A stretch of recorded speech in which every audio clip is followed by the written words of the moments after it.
வணக்கம் மக்களே, welcome to our channel the night watchman கொனாசியஸ். ஸோ சூப்பர் எயிட்டுக்கு வீடியோ எல்லாம் ப்ரிவியூ எல்லாம் போட்டோம். செமிஃபைனல் குவாலிஃபிகேஷன் யாரெல்லாம் வருவாங்கன்னு கேட்டதுக்கு ஆளா என்ன கேட்டா 100 பேர்ல 100 பேருமே இந்தியா தான் ஃபர்ஸ்ட் வருவாங்கன்னு சொல்லி எழுதியிருப்பாங்க. அந்த 100ல நாங்களும் 2-3 பேரு. ஸோ ஆனா பார்த்தா இப்ப இந்தியா தான் முதல்ல வெளியே போற மாதிரி இருக்கு. ரொம்ப ஒரு என்ன சொல்றது, ஒரு வைல்டு இமேஜினேஷன்ல இல்லாத மாதிரி ஒரு கேவலமான ஒரு டிஃபீட். கொஞ்சம் கூட ஃபைட்டே இல்லாம 76 ரன்ஸ்ல இருந்து தோத்துருக்காங்க. இதுல என்ன மேட்டர்னா, தோத்தது கூட பரவாயில்ல, என்ஆர்ஆர் பயங்கர நெகட்டிவ்ல இருக்கு, -3.60ங்கிற மாதிரி இருக்கு. ஸோ அந்த என்ஆர்ஆர்ல எவ்வளவு இம்பாக்ட் இருக்கு. சவுத் ஆப்பிரிக்கா எல்லா மேட்சும் ஜெயிக்கணும், அப்படின்னாதான் நம்ம ஒரு டீமா உள்ள போறதுக்கு. அது போக வெஸ்ட் இண்டீஸையும் நம்ம அடிக்க வேண்டியது இருக்கு, நிறைய இஃப்ஸ் அண்ட் பட்ஸ் இருக்கு. ஸோ அதையுமே டிஸ்கஸ் பண்ணுவோம். ஃபர்ஸ்ட் இந்த மேட்சை பத்தி ஃபர்ஸ்ட் பேசிடலாம். இன்னைக்கு நம்ம கூட கோகுல் ஜாயின் பண்ணியிருக்காரு. நேற்று ஃபுல்லா வெறுப்போட இருந்தான், ஈவினிங் ஃபுல்லாவே என்னடா ஆடுறானுங்க அப்படின்ட்டு. ஸோ வீடியோல வந்து அதை கொட்டியே தீர்த்துருவேன் இன்னைக்கு அப்படின்னு இருக்கான். So welcome Gokul. First Maddy, நான் ஒன்றுன்னு ஸ்டார்ட் பண்றேன், நீ லைட்டா ஸ்டார்ட் பண்ணேன், அதுக்கப்புறம் நம்ம கூகுள்கிட்ட போவோம்.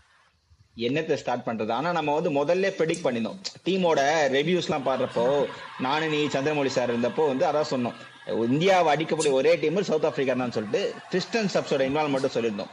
அவங்க 3 விக்கெட்க்கு அப்புறமா பெருசா அவங்க எதுவும் ரியாக்ட் பண்ணிக்கவே இல்லை, ஹோல்ட் பண்ணி நின்னாங்க 10 ஓவர் வரைக்கும். அதை நம்ம மிஸ் பண்ணிட்டோம். அண்ட் ஓவர் கான்ஃபிடென்ஸா இருக்காங்கன்னு தான் தோணுது. ஏன்னா நம்ம ஆல்ரெடி வந்து எப்போ ஓவர் கான்ஃபிடென்ஸா இருந்தோம்னா எப்பவுமே இருந்தது கிடையாது. இன் ரோஹித் சர்மா பீரியட் எப்பவுமே வந்து லைட்டர் நோட்டை எடுத்துக்க மாட்டோம். இப்போ பிரஸ் மீட்ல பேசுறோம் அப்படின்னா கூட, இப்போ ஒரு பிளேயரை பத்தி கேட்கறாங்கன்னா ஓகேங்க டிபெண்ட்ஸ். இது வந்து ஒரே விஷயத்துல நடந்திருக்கு. எப்பன்னா விராட் கோலி வந்து ரோஹித் சர்மாவை நீங்க தூக்குவீங்களான்னு கேட்டப்பையும், ரோஹித் சர்மா விராட் கோலி தூக்குவீங்களான்னு கேட்டப்போ மட்டும் சொன்னாங்க, will you drop Rohit Sharma, will you drop Virat கோலின்னு சொல்லிட்டு. பிகாஸ் அந்த ஸ்டேச்சர் அப்படி. ஸோ சூரியகுமார் அதை வந்து கொஞ்சம் அந்த அக்ஷர் பட்டேல் டிராப் பண்ற சொல்ற விதமே வந்து தப்பா பண்ணாரு. இட்ஸ் டாக்டிக்கல் சேஞ்சுன்னு சொல்லிட்டு அதெல்லாம் இன்ஃபார்ம் பண்ண வேண்டிய அவசியம் கிடையாது. அண்ட் அக்ஷர் பட்டேலை டிராப் பண்ணதான் எனக்கு தெரிஞ்சது ஒரு மெயின் ரீசன் நினைக்கிறேன். ஏன்னா அப்படிப்பட்ட ஒரு பிளேயர் 2024 கிரைசிஸ் சுச்சுவேஷன் வந்து உங்களை வந்து இது பண்ணியிருக்காரு. அண்ட் கிளாஸை அடிச்சதே தவிர வேற எதுவுமே அவர் பண்ணது கிடையாது. ராங்கா எல்லாமே ஸ்டெம் டு ஸ்டெம் போடுறது, கிரைசிஸ்ல இருந்து ரெக்கவர் பண்றது, அதெல்லாம் பண்ணிட்டு தென் அதுதான் ஒரு பிளண்டர். மாமா நீ சொல்றா, எனக்கு அதை பத்தி பேசினா காண்டாவது எனக்கு. பெரிய பிளண்டர். உன்னோட இதுல இருந்து இப்போ இவங்க வந்து எல்லாம் நக்கலா பண்றது, அப்புறம் வாஷிங்டன் சுந்தர் உள்ள போட்டது, பாகிஸ்தான்ல 5 பேர் 6 பேர் லெஃப்ட் ஹேண்டர்ஸ் இருக்கானுங்க, அவனுங்களுக்கு போய் வந்து எதுவுமே சேஞ்ச் பண்ணாம இந்த மேட்ச்ல அப்ப குல்தீப்பை கொண்டு வந்தாங்க, இந்த மேட்ச்ல வாஷிங்டன் சுந்தரை கொண்டு வந்திருக்காங்க. ஸோ ஆட்டம் தான் என்னை பத்தி. ஃபர்ஸ்ட் அக்சர் சொன்ன மாதிரி தப்பு தான். வைஸ் கேப்டன் இப்போ வந்து எல்லாருக்குமே பவுலர்ஸ்க்கு ஒரு ரூல் இருக்கு, பேட்ஸ்மேனுக்கு ஒரு ரூல் இருக்கு. பவுலர்ஸ்க்கு டீம் காம்பினேஷன் ஏற்ற மாதிரி எக்ஸப்ட் பும்ரா வெளியெடுத்து வச்சிடலாம். குல்தீப்பை தூக்குறாங்க, அக்சரை தூக்குறாங்க, ஃபர்ஸ்ட் மேட்ச் சிராஜ் ஆடினாங்க, இந்த மாதிரி எல்லாம் பண்றாங்க. ஆனா பேட்ஸ்மேனு அபிஷேக் எவ்வளவு அடிச்சாலும் அபிஷேக் தான். நானும் அபிஷேக் அடிச்சும் போது நம்மளும் சப்போர்ட் பண்ணோம். பட் இல்லாத போது ஓகே தான். பட் அபிஷேக் ஆடுவாருன்னு சொல்றது வேற. பட் அந்த பிரஸ் கான்ஃபரன்ஸ்ல பேசினது தேவையில்லாத ஒண்ணு. சஞ்சு ஆடுவாருன்னா maybe based on pitch, based on combination ஏதோ ஒன்று சும்மா அது சொல்லிட்டு கடந்து போயிருக்கணும். அதை விட்டு அவர் வந்து கேள்வி சஞ்சுவை பத்தி, ஸோ சஞ்சுவை பத்தி பேசணும். அதை விட்டு சஞ்சு அசிங்கப்படுத்துற மாதிரியே இவங்களுக்கு பதிலாக சஞ்சு வந்துருவாரா? அப்படி பார்த்தா கிஷானே பேக்கப்பா தானே இருந்தாரு, பெர்ஃபார்ம் பண்ணி உள்ள வரலையா? அதே மாதிரி ஏன் வேற பிளேயர் ஃபார்ம்ல இல்லாத போது சஞ்சு உள்ள வரக்கூடிய சான்ஸ் இருக்கு. ஆனா சான்ஸே இல்லாத மாதிரி பேசுறது திலக் வர்மன் தைரியமா சொல்றா, ஏன்டா மாட்டாங்களா சொல்லு. திலக் வர்மன் ரொம்ப நாள் அப்படிதான் பண்ணிருக்காரு. பட் அந்த ஆங்கர் ஒருத்தராவது வேணும்னு வச்சு ஓட்டிட்டு இருக்காங்க. ஏன் அபிஷேக் கூட ஆங்கர் வேணும்னு சொல்ற, என்கிட்ட ஸ்கையேறனால ஆங்கர் தான் பண்ணிட்டு இருக்கான். அதான் கரெக்ட். கையே சீரியஸா பாரு, யூஎஸ்ஏ கூட ஆங்கர் ரொம்ப நாள் அடிக்கிறதே கிடையாது, ரொம்ப நாளா ஆங்கர் தான் ஆடிட்டு இருக்காரு. ஆனா அந்த ஆங்கரையுமே ப்ராப்பரா ஆடணும்டா, பால் டு பால் ரன் ஓடிக்கிட்டே இருக்கும், சிங்கிள் டபுள்னு அந்த ஒன்ஸ் அண்ட் டூஸ் நீ ஆடணும், ஸ்ட்ரைக் அப்டேட் பண்ணணும், அதுதான் ஆங்கர். ஆனா இவங்க அடிச்சும் ஆட முடியாம, ஆங்கரும் ஆட முடியாம, என்னன்னே தெரியாம ஒரு மாதிரி நடுவுல போய் மாட்டிக்கிட்டாங்க. அதுதான் ஆக்சுவலா சூர்யாலாம் ஆங்கரே ஆட முடியாது. ஆனா திலக் வர்மா ஆங்கர் ஆடணும். அவன் நேற்று அவரோட ஷார்ட்ஸை பாத்தியா, சம்பந்தமே இல்லாம வந்து யாங்சனோட லென்த் பாலுக்கு இறங்கி வராரு பயங்கரமா. அந்த பால்லாம் வந்து ஒண்ணுமே பண்ண முடியாது, எட்ஜ் கூட கிடையாது. பேட்டோட டோலை பட்டு போகுது. அது ஒரு வேஸ்டான ஒரு விக்கெட்டு. அதே மாதிரி எனக்கு என்னன்னா ஒரே ஒரு இதுதான், அபிஷேக், இஷான் கிஷான் எல்லாமே சொல்றீங்க, ஓகேடா. எல்லாருமே ஏரியல் ஷாட்ஸுக்கே ட்ரை பண்றாங்க. ஒரு மாதிரி தேர்ட் டயர்ல சிக்ஸ், இன்னும் 80 மீட்டர் சிக்ஸ், 100 மீட்டர் சிக்ஸ், அந்த மாதிரி ஏரியல் ஷாட்ஸ்க்கே ட்ரை பண்ணிட்டு இருக்காங்க. நான் என்ன சொல்றேன்னா, ஏன்டா இந்த 4 எல்லாம் அடிக்க மாட்டீங்களா? பவர் பிளே தான், 2 பேர் தான் வெளியே நிக்க போறாங்க. ஒரு கவர் டிரைவ்ல ஒரு 4, இல்ல ஒரு ஃபிளிக்ல ஒரு 4, ஸ்ட்ரெயிட் டிரைவ்ல ஒரு 4, இல்ல லாங் ஆன் தலைக்கு மேல ஒரு 4. இந்த எவ்வளவு கிரவுண்ட் ஷாட்ஸே ஆடலாமே. ஒரு ஒன் பிச் ஆகி போற மாதிரி கிரவுண்ட் ஷாட்ஸ் டிரைவ்ஸ் ஆடலாம். இப்போ விராட் கோலி அந்த ரோஹித் சர்மா சக்சஸ்ஃபுல்லா இருக்காங்கன்னா அவங்க எல்லா பாலுமே இந்த மாதிரி கண்ணை மூச்சு சுத்துறது கிடையாது. சுத்துறதுங்கிற சென்ஸ் நான் என்ன சொல்றேன், இஷான் கிஷான் அவுட் ஆன பார்த்தீங்களா, அதுதான் சுத்துறது. அபிஷேக் சர்மா எப்படி அவுட் ஆன, அதுக்கு தான் சுத்துறது. ஏரியல் ஷாட்ஸே அடிக்கக்கூடாது, கிரவுண்ட் ஷாட்ஸே ப்ராப்பர் கிரிக்கெட்டிங் ஷாட்ஸே ஆடலாம். அதுலயே உனக்கு வந்து பவர் பிளே இருக்கிறதுனால 4 வந்துகிட்டே இருக்கும். ஒரு 4-5 4 அடிச்சா போதும், அதுவே 20 ரன் 25 அழகா வந்துடும். நீங்க அதுல 6 அடிச்சுதான் உன்னை வந்து நீ ப்ரூவ் பண்ணணும் அவசியம் கிடையாது.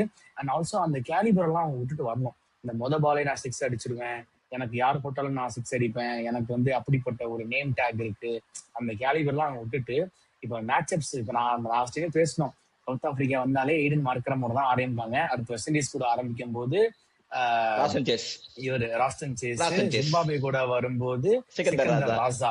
இந்த மாதிரி மேட்சப்ஸ் ஒண்ணுமே தெரியாத நமக்கே தெரியுது, அவனுங்களுக்கு கண்டிப்பா தெரிஞ்சிருக்கணும். அதை அவங்க ஓவர் கம் எப்படி பண்ணணும் அப்படி அதெல்லாம் வந்து ஒரு மேட்சப் எல்லாம் பார்த்துட்டு வந்திருக்கணும். எவன் போட்டாலும் பரவாயில்ல, ஃபர்ஸ்ட் பால 6 அடிக்க போறேன் அப்படின்னு நின்னோம்னா இந்த மாதிரி 0 for 1 அப்புறம் 10 for 2 அப்படின்னு ஆயிடும். எல்லா மேட்சுமே உங்களால 10 for 2 இல்ல 20 for 3ல இருந்து பெயில் அவுட் பண்ணவே முடியாது. ஏதோ ஒரு மேட்ச் 2 மேட்ச் பண்ணலாம், எல்லா மேட்சும் பண்ண முடியாது. நீ சொன்ன ஒரு பாயிண்ட், அந்த டாக்டிக்கல் மேட்டருக்கே வரேன். இப்போ வாஷிங்டன் சுந்தர் எடுத்தது காரணம் என்ன, லெஃப்ட் ஹேண்டர்ஸ் இருக்காங்க எடுக்கலாம்னு சொல்லிட்டு. லெஃப்ட் ஹேண்டர்ஸ் யார் யாரு, ரிக்கல்டன், குவிண்டன் டிகாக் 2 பேரும் பவர் பிளேல அவுட். நீங்க வாஷிங்டன் சுந்தரை பவர் பிளேல தான் யூட்டிலைஸ் பண்ணணும். எதுக்கு, பும்ராவை வந்து சேவ் பண்ணலாம் ஃபார் த லாஸ். பும்ராவையும் முதல்ல யூட்டிலைஸ் பண்ணியாச்சு, நல்லா போற அர்ஷதீப் சிங்கையும் யூட்டிலைஸ் பண்ணியாச்சு தஞ்சாவூருக்கு. அப்புறம் வாஷிங்டன் சுந்தர் ரன் தான் கொடுப்பாரு பிரேவிஸ்க்கும் ஆஃப் ஸ்பின்னுக்கும் வந்து கல்யாண பொண்ணு மாதிரி ஆஃப் ஸ்பின்னர் பார்த்தாலே அடிப்பான். மில்லருக்கு சொல்லவே தேவையில்ல, இஸ் அவுட் ஆஃப் ஈக்குவேஷன். மில்லரோட கவுண்டர் அட்டாக்கிங்கே வந்து ஸ்பின்னரை கவுண்ட் கார்னர் அடிக்கிறது தான். ஸோ உங்களுக்கு அங்கேயே டாக்டிக்கல் சேஞ்ச் மூவ் ஆனதுனால ஹர்திக் பாண்டியாவை பவர் பிளேல யூஸ் பண்ணாங்க. இவங்க என்னென்னலாம் பைலேட்டர்ல பெஸ்டா பண்ணாங்களோ அது எல்லாத்தையுமே இங்க அவுட்டாவா பண்றாங்க டாக்டிக்கல்னு சொல்லிட்டு. யார் இதை வந்து கொண்டு வந்தான்னு தெரியல. ஆப்வியஸ்லி நீங்க வாஷிங்டன் ஆடுறீங்கன்னா மொதல் ஓரே இறக்கணும் தைரியமா. 2 லெஃப்ட் ஹேண்டர் அவன் இறக்குறாரு பத்தியா.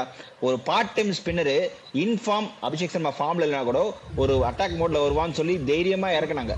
ஸ்பீடாக கூட கலைச்சாரு, இவன் ஐடன் மக்கள் நம்ம கொண்டு வருவான், போட்டு நவுத்து போறான்னு சொல்லிட்டு. அந்த தைரியமா கொண்டு வர காலம் உங்களுக்கு இருக்கா?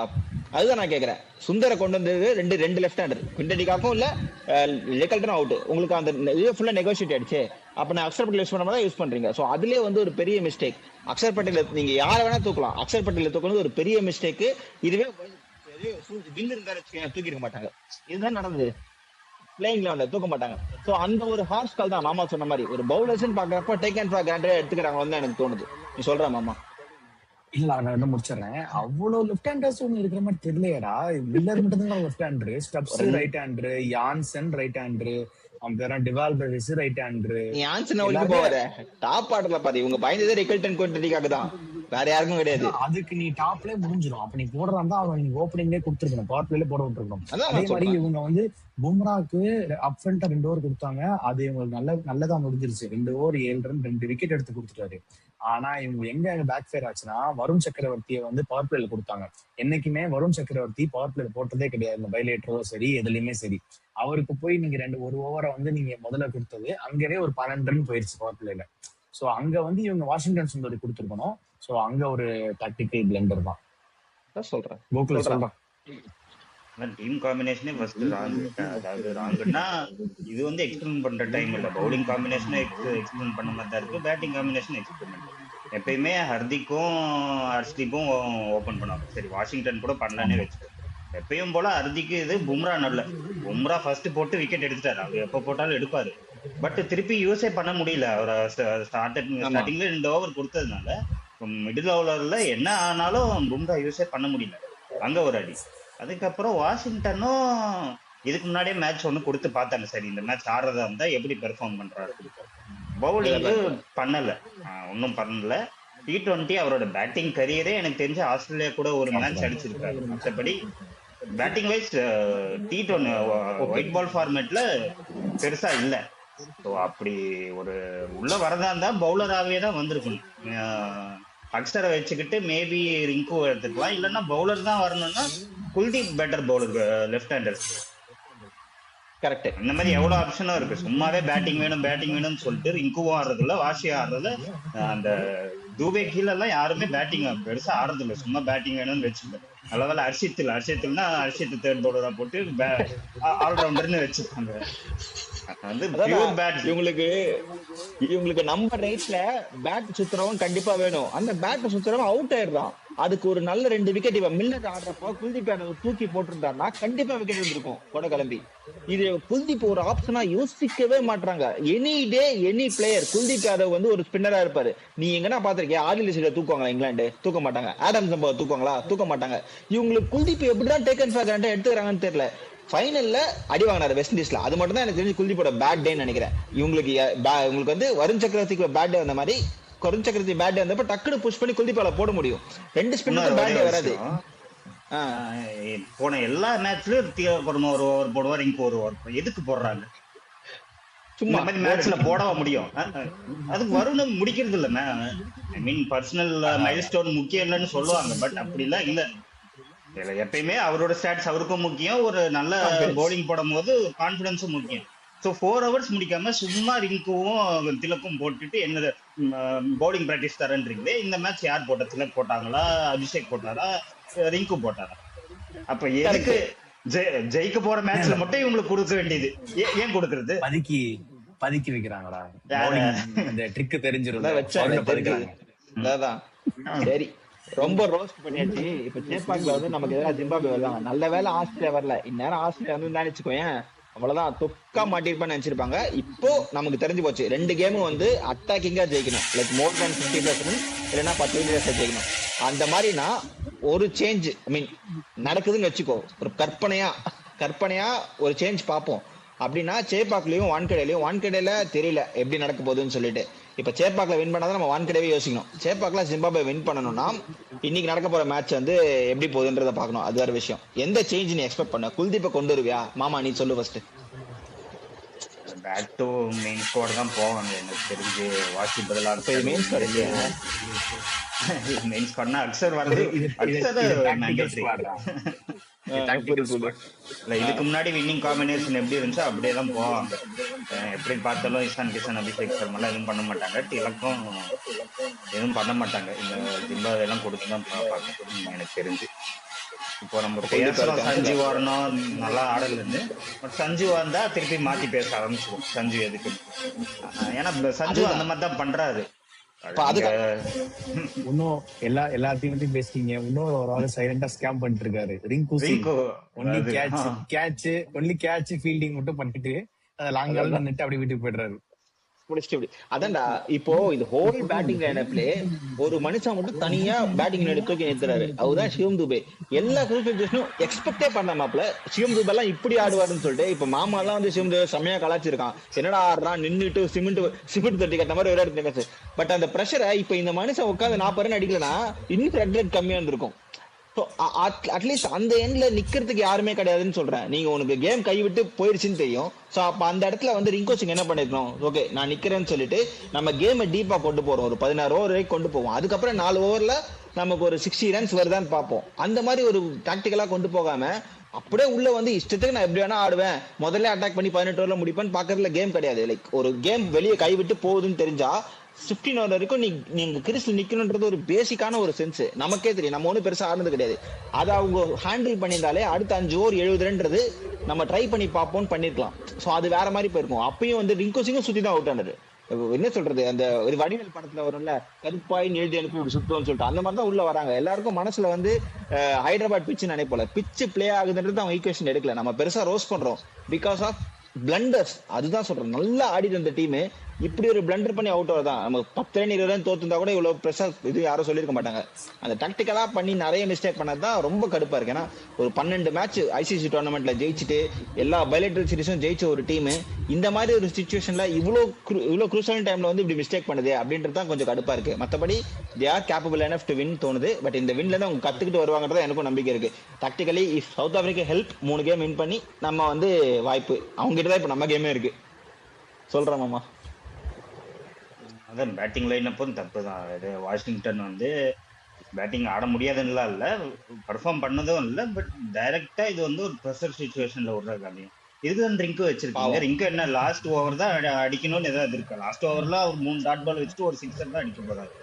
ஸோ இந்த மாதிரி சுச்சுவேஷன்ல எனக்கு தெரிஞ்சு ரோஹித் சர்மா ரிங்குல ஒரு மேட்ச் ஆப்கானிஸ்தான் கூட அந்த 3 டவுன் 4 டவுனுக்கு அப்புறம் முடிச்சிருக்காங்க. ஸோ ரிங்கோவை நம்ம ரிங்கோவை குறை சொல்றோம். அட்லீஸ்ட் இந்த இடத்துல ஒரு மெயின் பேட்ஸ்மேனாவது பார்த்துச்சு.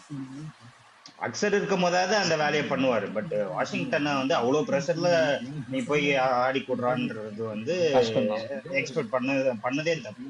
ஸோ அந்த இடத்துல அட்லீஸ்ட் ரிங்கோ ஆரம்பிச்சு அதுக்கப்புறம் நம்ம பேட்ச் பண்ணிருக்கலாம், அதுல அடிக்கலன்னா கூட. கேம் என்ன கேட்டா இவங்க வந்து ட்ரையே கொடுக்கலடா. கேம் இப்போ ஸ்டார்டிங்கே முடிஞ்சு போச்சு. அன்னைக்கு 26-3 இருந்தாங்க நம்ம, அவங்க 20-3 இருந்தாங்க. அதுக்கப்புறம் அவங்க வந்து கொஞ்சம் அந்த 6, 7, 8 ரன் ரேட் அப்படியே ஏத்திக்கிட்டே போனாங்க. அந்த ஒரு 12-11 ஓவர் வரும்போது ரன் ரேட் 10க்கு வந்துருச்சு.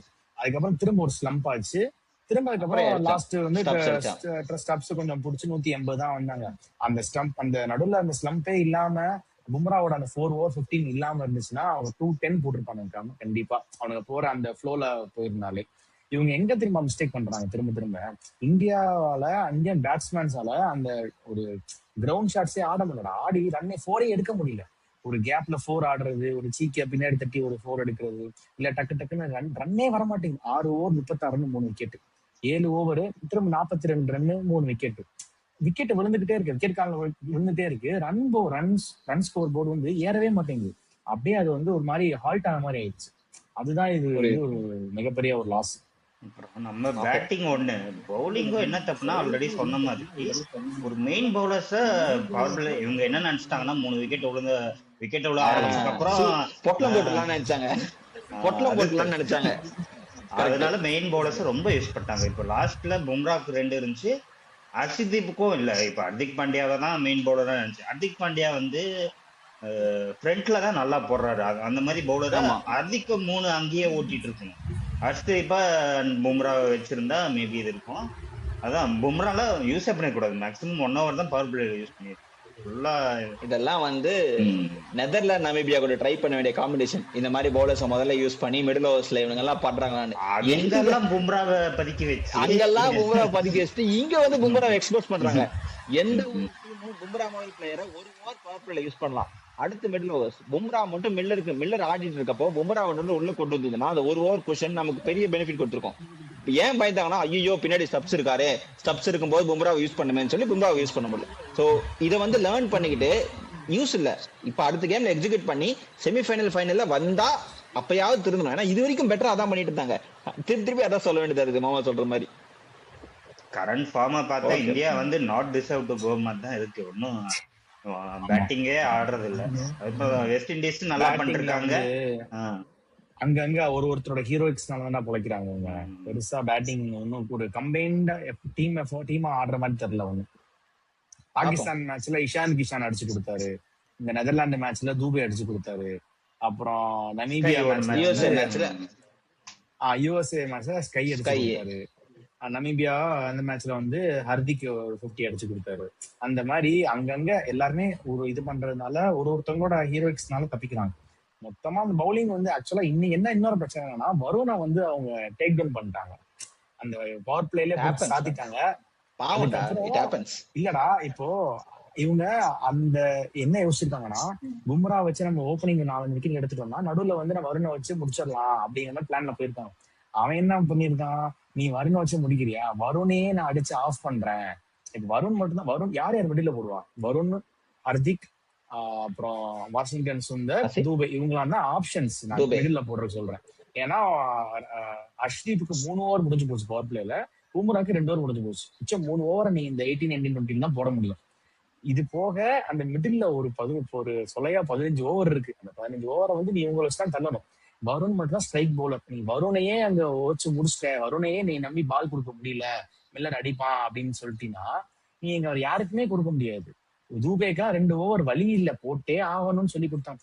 எப்பெல்லாம் தூபே வரானோ ஆப்போசிட்ல உள்ளவங்களுக்கு ஒரு இதாயிடும், நல்லா போடுற அது 2வது விஷயம். தூபே உள்ள வந்தாலே ஆப்போசிட் என்ன புரிஞ்சுக்கலாம், ஓகே இந்தியா பேனிக் பட்டனை பிரஸ் பண்ணிட்டானுங்க, எவனோ ஒரு பவுலர் அங்க வந்து லீக் பண்ண போறான், அவனை சரி கட்டுறதுக்கு தான் இவன் தூபே வந்திருக்கான் அப்படிங்கறத வந்து ஆப்போசிட்ல ஈஸியா புரிஞ்சுக்குவானுங்க. இது வந்து ஒரு நம்மளே வந்து எடுத்து கொடுக்குற மாதிரி, இந்த சீட் எழுதி கொடுப்பானுங்க பார்த்திருக்கியா உள்ள போகும்போது, அந்த மாதிரி நம்மளே கொடுக்குற மாதிரி. தூபே உள்ள வந்துட்டாலே ஒரு இது நமக்கு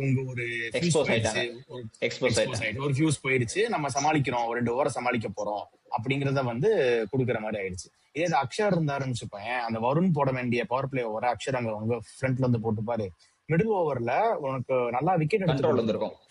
ஆமா, ஒரு கண்ட்ரோல் இருந்திருக்கு. நீ அக்ஷரை தூக்கவே முடியாது என்ன கேட்டா. அவர் இல்ல அக்ஷரை தூக்கிட்டு வாஷி வந்தாருக்கு, அட்லீஸ்ட் வாஷியாவது நம்பி ஃபர்ஸ்ட் ஓவர் ரன் போனாரு, திருப்பி செகண்ட் ஓவர் எப்போ 15th ஓவர் 16th ஓவர் முடியும் தான் கொடுத்து. அதுக்கு முன்னாடி 6 பால் 6 சிங்கிள்ஸ் அதுதான் நான் என்ன சொல்றேன்னா, வாஷிங்டன் அவங்க ஈக்குவேஷனே வச்சுக்க மாட்டேங்கிறாங்க. வாஷிங்டன் இன்னொன்னு ஒரு ஓவர் கொடுப்போம், அந்த ஈக்குவேஷனே கிடையாது. தூபே வந்துட்டாலே அவள்தான், வாஷிங்டன் ஓவர் முடிக்க மாட்டாரு, நம்ம இவனை வச்சு போட்டு முடிச்சிருவோம் அப்படிங்கிற மாதிரி பேனிக். இவனுங்களே அந்த தலையில ரெட் லைட்டை பிரஸ் பண்ணிட்டானுங்க. இந்த ஓகே தூபே வந்துட்டான், அப்ப அவ்வளவுதான், வாஷிங்டன் சுந்தர் ஓவர் கிடையாது, வருணுக்கும் கொடுக்க மாட்டானுங்க, பயப்படுறானுங்க, தூபையை வச்சு போடுவோம், தூபையா ஹார்திக்கும் மாத்தி மாத்தி இந்த 2-3 ஓவரை சும்மா ஃபிலிம் பண்ணிட்டே வந்தானுங்க. பிரீவிஸ் இருந்ததுக்கு வாஷிங்டன் பயந்துட்டாங்கன்னு நினைக்கிறேன். பிரீவிஸ் டுபேவும் ஒரு 6 ஸ்ட்ரைட்ல அடிச்சா அப்பவே காலி. அதுதான் அந்த கான்பிடன்ஸ் தான் ரொம்ப தப்பு. குஜராத் மாதிரி ஹோம் கிரவுண்ட்ல வந்து கொடுக்க மாட்டாங்க அக்சருக்கு. அண்ட் குல்தீப் நம்ம பேசி யூஸ் இல்ல, நம்பர் 8 பேட்ஸ்மேன் சொல்றாங்க. எனக்கு திருப்பி அதே சுத்துற மாதிரிதான் இருக்கு. முடிச்சிடலாம், புலம்பிக்கிட்டே இருப்போம் 40 நிமிஷம் சொல்லிட்டு பார்ப்போம் இதுல இருந்து ரெக்கவர் ஆகி வராங்களான்னு சொல்லிட்டு. பட் ரெக்கவர் ஆகி வந்தா வெல் அண்ட் குட், நல்ல டைம் ஃபைட் இருக்கும். இல்லைன்னா south Africa deserve to win the cup, simple. Okay, அடுத்து நான் ஜிம்பாப்வே எப்படி என்னன்னு போறதுக்கு முன்னாடி நான் இதை வந்து சொல்லிடுறேன். என்ஆர்ஆர் வந்து -3.80 சம்திங்ல இருக்கு. ஸோ இப்போ அடுத்து நம்ம ஜெயிக்கணும்னா, நம்ம ஜெயிக்கணும் இல்லை, நம்ம அடுத்த ரவுண்டு போகணும்னா அடுத்த 2 மேட்சும் ஜெயிக்கணும். அது போக ஜிம்பாப்வே கிட்ட மட்டும்தான், ஆமா வெஸ்ட் இண்டீஸ்க்கு ட்ரை பண்ண முடியாது, வெஸ்ட் இண்டீஸ்லாம் வந்து அடிப்பானு கண்டிப்பா. ஜிம்பாப்வே வந்து நம்ம வந்து ஒரு பயங்கரமா ஒரு த்ராஷிங் விக்டரி மாதிரி இருக்கணும், ஒரு 7 விக்கெட்ஸ்ல 15 ஓவர்ஸ்ல முடிக்கிற மாதிரி, அப்படி இல்லைன்னா அவனுங்களை ஒரு 50 ரன்ஸ்ல ஜெயிக்கிற மாதிரி, அந்த மாதிரி ஏதாவது ஒண்ணு பண்ணியே அவனு கண்டிப்பா. அது போக வெஸ்ட் இண்டீஸ் வந்து தோக்கணும் சவுத் ஆப்பிரிக்கா கூட, அதுதான் மேட்டர். இப்போ வெஸ்ட் இண்டீஸ் வந்து ஜெயிச்சிட்டாங்கன்னா நம்மளுக்கு ரொம்ப கஷ்டமாயிடும். ஏன்னா ஒரு நம்ம கிட்ட தோத்தாலுமே ஜிம்பாப்வே கூட ஜெயிச்சுவானுங்க வெஸ்ட் இண்டீஸ். ஆனா இவ்வளவு கேவலமான ரன் மார்ஜின் தோக்க மாட்டானுங்க, ஜஸ்ட்ல தான் தோப்பானுங்க. நம்ம வந்து இப்போ வெஸ்ட் இண்டீஸ் ஜெயிக்கணும், அது போக சவுத் ஆப்பிரிக்கா கிட்ட வெஸ்ட் இண்டீஸ் தோக்கணும், அதுதான் ஒரு முக்கியமான மேட்டர். மொதல் சூப்பர் 8ல கால் கட்ட வச்சு நலையிற மாதிரி இருக்கு நம்ம நிலைமை. இல்லைன்னா இந்த மேட்ச் வெஸ்ட் இண்டீஸ் ஜிம்பாப்வே வந்து ஜிம்பாப்வேக்கு தான் சப்போர்ட் பண்ணி பார்க்கலாம், வேற வழி இல்ல. ஜிம்பாப்வே மீதி 2 ஜிம்பாப்வே தோக்கணும்னு நினைச்சு வெஸ்ட் இண்டீஸ் கூட ஜெயிக்கணும். வெஸ்ட் இண்டீஸும் மீதி 1-1 ஜெயிச்சா நம்ம 2 ஜெயிச்சு உள்ள போலாம். இந்த மாதிரி பெர்முடேஷன் அண்ட் காம்பினேஷன் ட்ரை பண்ணலாம். இது ஒரு மாதிரி ஜாலியா தான் இருக்குது, எல்லா மேட்சும் பார்க்கிறதுக்கு இன்ட்ரெஸ்டிங்கா இருக்கும். இந்த டீம் ஜாலியாலாம் இல்ல, காண்டா தான் இருக்கு. வெளியில வர்றது கூட எனக்கு ஹை சான்சஸ் இந்தியா டு இதுல வெளியே போறதுக்கு ஏகப்பட்ட சான்சஸ் இருக்குடா. எனக்கு கேட்டா இப்ப சான்சஸ் ப்ராபபிலிட்டி எடுத்தீங்கன்னா 60-40 இந்தியா வெளியே போறதுக்கு சான்சஸ் இருக்கு. வெளியே போறது நல்லது மாதிரி தான் இருக்கு. ஏன்னா பாகிஸ்தான் ஏதாவது பண்ணி உள்ள வந்து திருப்பி செமிஃபைனல் இந்த மாதிரி ஆடி பாகிஸ்தான் கிட்ட அடி வாங்கினா டாக்குமெண்ட்ரி வேற இருக்குடா. டாக்குமெண்ட்ரி துரந்தருக்கு 4K ஃபிலிம் எடுத்து வச்சிருவாங்க தியேட்டர்ல. இல்ல இல்ல துரந்தராடா எடுக்கிறீங்க, நான் போராட்டா அவங்களுக்கு டாக்குமெண்ட்ரி. பாகிஸ்தான் இப்ப சம பவுலிங்ல இருக்கு. நாங்க தான் சொன்னா எங்களுக்கு தான் தீவிரவாதின்னு சொல்றாங்களே, நாங்க தான் வந்து பாகிஸ்தான் சப்போர்ட் உண்மையதான்டா சொல்றோம். நல்லா தான் போட்டுட்டு இருக்காங்க பின்னல வச்சு, அவங்களுக்கு இருக்க யூட்டிலைசேஷன் வச்சு. இப்போ உஸ்மான் தாரிக் வேற முதல்ல இருக்க போறாங்கன்னு நினைக்கிறேன். நம்ம சொன்ன மாதிரி பவர் பிளேக்கு அப்புறமே யூஸ் பண்ணுவாங்கன்னு நினைக்கிறேன். ஆனா அந்த ஃபர்ஸ்ட் மேட்ச் மிஸ் ஆயிடுச்சு. நியூசிலாந்து பாகிஸ்தான் மேட்ச் நடந்ததுதான் பயங்கரமா இருந்திருக்கும். அந்த ரெயின் அந்த ஒரு பாயிண்ட்ன்றது பயங்கரமா பிளே ஆக போகுது அந்த குரூப்ல. இங்கிலாந்து வந்து பாவம் நல்லா ஜெயிச்சிட்டாங்க. இங்கிலாந்து ஸ்ரீலங்கா ரொம்ப பாவம். ஸ்ரீலங்கா நம்மள மாதிரி தான்டா, ரூஸ் மாதிரி ஆடி விக்கெட் அவுட் ஆனுங்க ஃபுல்லா. அழகா 140 தான், அவனுக்கு 30 ஆடி இருக்கலாம். அந்த இதுவே பொறுமையே இல்ல, சுத்துறானுங்க வர்றவங்க எல்லாம். தேவையில்லாத விக்கெட் எல்லாம். வில் ஜாக்ஸுக்கு எல்லாம் போய் ஏரியல் ஷாட்ஸ் ஆடுறாங்க. ஏரியல் ஷாட்ஸே ஆடக்கூடாதுடா, விக்கெட் வந்துருச்சா அழகா நீங்க கிரவுண்ட் ஷாட்ஸே ஆடி டிரைவே ஆட்டு போயிடலாம். டிரைவே ஆட தெரியாத மாதிரி ஆடுறாங்க. நம்ம குசல் மெண்டிஸ் அதுமே பெருசா எல்லாம் திடீர்னு சுத்துறாங்க. ஆனா யாரும் இந்த ரத்ன நாயக்கே யாரும் இருக்காது, எல்லாருக்கே இவங்க எல்லாம் பேட்ஸ்மேனா வர முடியாது.